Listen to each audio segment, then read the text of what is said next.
Hello and welcome to Michigan Through the Seasons, integrating or becoming a part of a Michigan neighborhood. In this video, you will learn all of the basic information you need to live in Michigan. You will learn about the different climate in winter and summer in Michigan, seasonal cultural events and activities, sending mail, helpful phrases, and connecting with your neighbors. My name is Natalie Telerik, and our first topic is climate.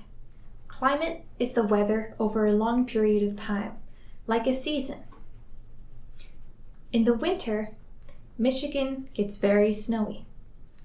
If your driveway is full of snow, you can use a snow shovel. If there is too much snow to shovel, you can call a snowplow. If there is ice on your driveway that your car can slide on, you can buy driveway salt and sprinkle it on, and it will melt the ice. Be sure to turn on your car 10 to 15 minutes before you leave so that it can get warmed up inside the car and in the engine. Keep gloves, a hat, a scarf, and other winter essentials inside your vehicle in case it gets too cold and your car breaks down. Lastly, you can use an ice scraper. An ice scraper is a handy tool to keep inside your car. This end is used to scrape ice off of a window, while this end is used to brush off snow. All of the winter items you need can be found at local stores like Kroger, Meijer, Walmart, or Home Depot. To check for school or work closings due to weather like snow or ice, you can check the news, or you can go to their website at abc12.com/weather/closings. The link is on screen and in this video description. Be sure to winterize your house if you're leaving home for a long time. This includes things like shutting off the water supply. In the springtime, it can be very rainy and muddy.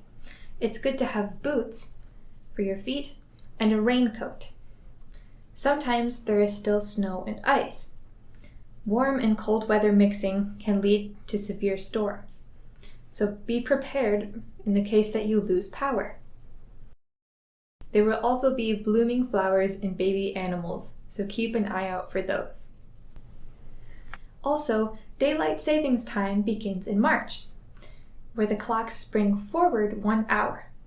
In November, they return or fall back 1 hour. Smartphones will update automatically, but some other clocks might need to be changed manually. Be sure to check your gutters for leaves that block the rainfall. And during spring, lawn mowing can begin again. Topic number 2, culture and traditions. In springtime, Easter is celebrated, one of the most notable holidays of the year. For Easter, it's common to have egg hunts for children, and the traditional dinner that is served is a ham.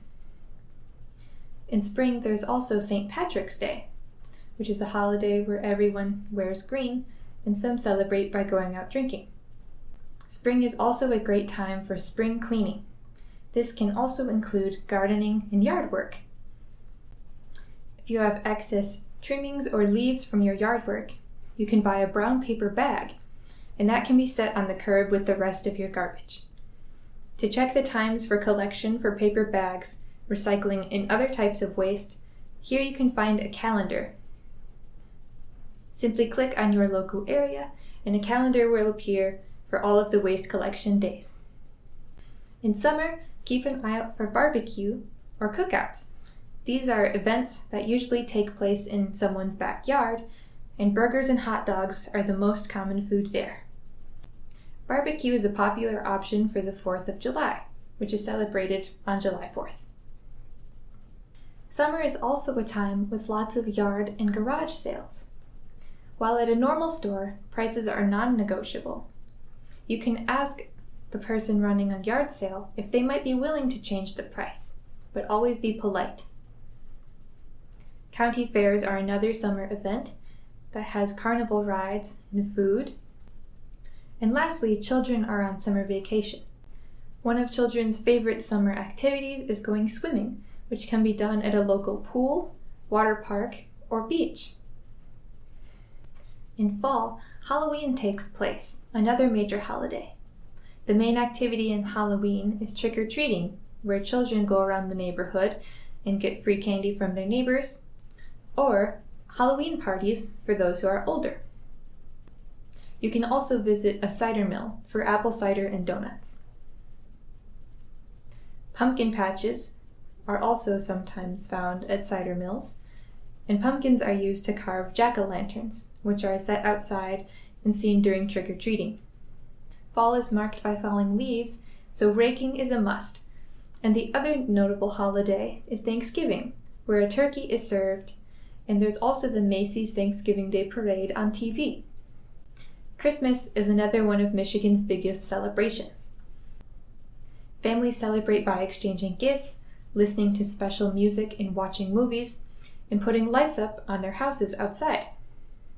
Some fun snow day activities include sledding, ice skating, and building snowmen. Skiing and snowboarding are also fun options for those who are older.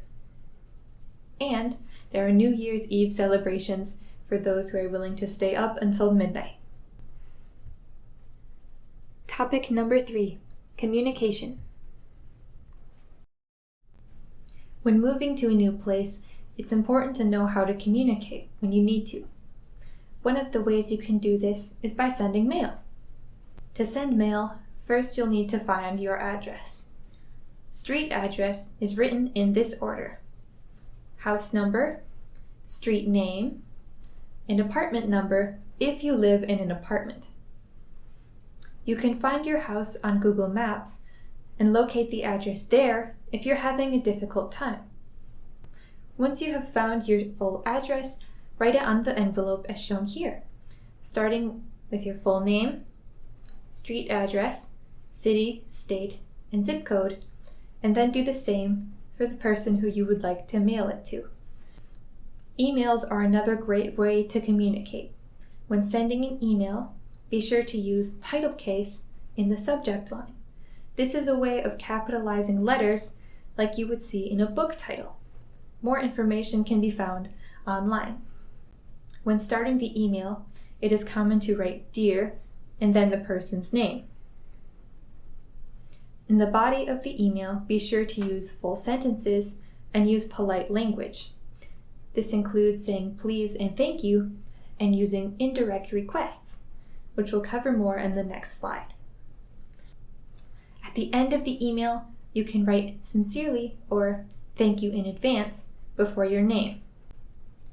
Indirect requests are helpful when you want to have a phrase or question sound more polite. These can include sentences that start in ways like, "Do you know?" "Would you mind?" "Could you tell me?" Or, "Is there any chance you could?" This makes your sentence sound less direct and therefore less intrusive to the listener. Some other helpful phrases you can use in letters, mail, or in person are small talk about the weather. In Michigan, we love talking about the weather as it can be very unpredictable. One day it's sunny and the next day it's raining and cold. You can also ask how someone is doing to be polite and show that you're interested in them. It's also standard to talk about family events or achievements of your own or the other person. When asking questions, you can start by saying things like, "Could I ask you about?" "Would you mind telling me?" Or, "Would you be able to help me with?" Lastly, be sure to connect with your neighbors. A smile goes a long way in starting a connection or a friendship. It's common for new neighbors to give each other baked goods as a gift, like cookies, or welcome notes. There are also social media sites, like Nextdoor, that are used for neighborhoods. Thank you for watching, and feel free to leave any other questions you might have in the comments below.